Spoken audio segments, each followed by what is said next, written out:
दरअसल 100 करोड़ रुपए की कथित वसूली को लेकर बीजेपी गृह मंत्री अनिल देशमुख के इस्तीफे की मांग पर तुली हुई है, जिसे फिलहाल शरद पवार ने खारिज कर दिया है। दूसरी तरफ बीजेपी उद्धव ठाकरे की चुप्पी पर सवाल खड़े कर रही है। वहीं सामना ने यह पूछा कि सचिन वाजे को इतने अधिकार किसने दिए, जबकि उसे शिवसेना का करीबी बताया जा रहा है, तो फिर उसका आका कौन है। वहीं यह सवाल यह भी है कि परमवीर सिंह का क्या होगा, क्या वसूली मामले में उनसे पूछताछ हो सकती है।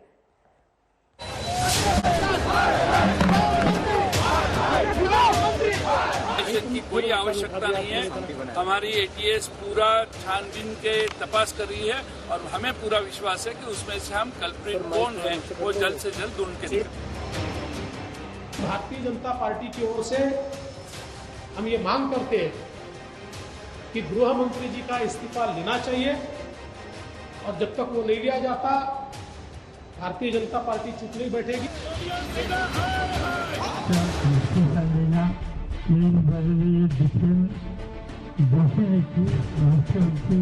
जिम्मेदारी है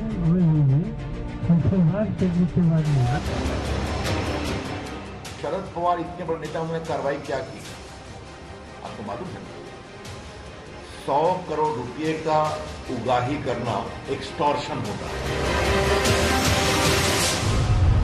महाराष्ट्र में शरद पवार से सत्ता की जंग हारने वाली बीजेपी ने मुंबई पुलिस के पूर्व कमिश्नर परमवीर सिंह की चिट्ठी को पवार के खिलाफ हथियार बना लिया है।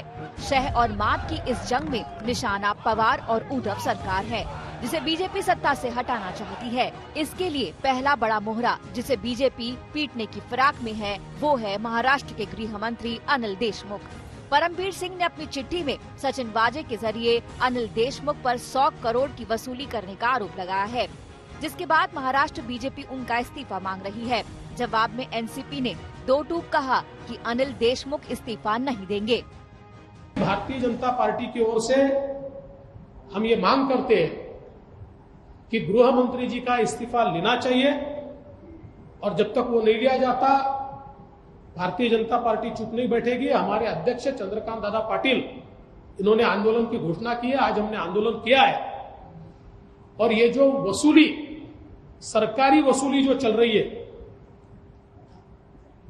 इसके खिलाफ हम लोग आंदोलन करते रहे। चीफ मिनिस्टर साहब का तो ये अधिकार रहता है, लेकिन इसमें जो चीजें सामने आ रही है, अलग अलग चीजें, अलग अलग इन्फॉर्मेशन सामने आ रही है।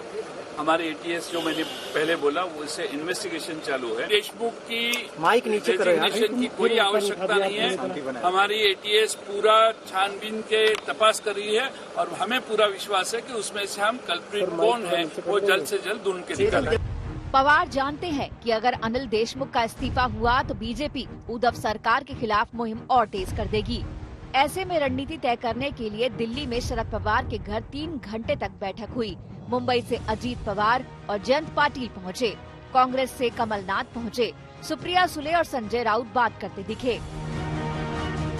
इधर दिल्ली में केंद्रीय मंत्री रविशंकर प्रसाद ने पूछा कि अगर पवार सरकार का हिस्सा नहीं तो परमवीर सिंह उन्हें पैसे मांगने को लेकर जानकारी क्यों दे रहे थे। दूसरी तरफ पवार ने परमवीर सिंह पर ही सवाल खड़ा कर दिया कि हटाए जाने के बाद ही उन्होंने जुबान क्यों खोली। उनको ब्रीफ कर रहा था और ये भी ब्रीफ किया कि पैसे मांगे जा रहे थे। तो शरद पवार इतने बड़े नेता, उन्होंने कार्रवाई क्या की आपको मालूम है ना?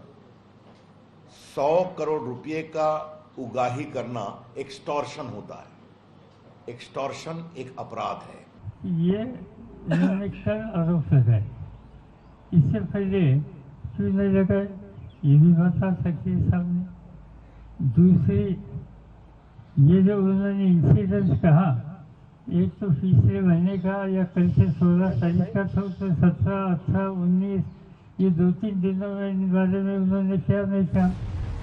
खुद शरद पवार ने माना कि परमवीर सिंह के आरोप गंभीर हैं, लेकिन परमवीर पर सवाल उठाकर उन्होंने संकेत दे दिया कि अनिल देशमुख की बलि को लेकर वो उद्धव सरकार की गर्दन फंसाना नहीं चाहते।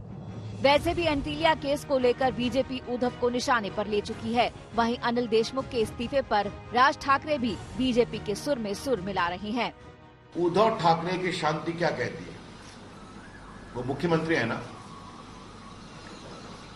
और उद्धव ठाकरे की खामोशी और सदन के अंदर विधानसभा और विधानसभा के बाहर उनका सचिन वाजे को डिफेंड करना ये और गंभीर सवाल उठाता है। Honest, transparent, fair investigation by an outside agency is important. Deshmukh को इस्तीफा देना चाहिए इमीडिएटली, नहीं दिया तो लेना चाहिए, और इसकी इंक्वायरी महाराष्ट्र राज्य में नहीं हो सकती।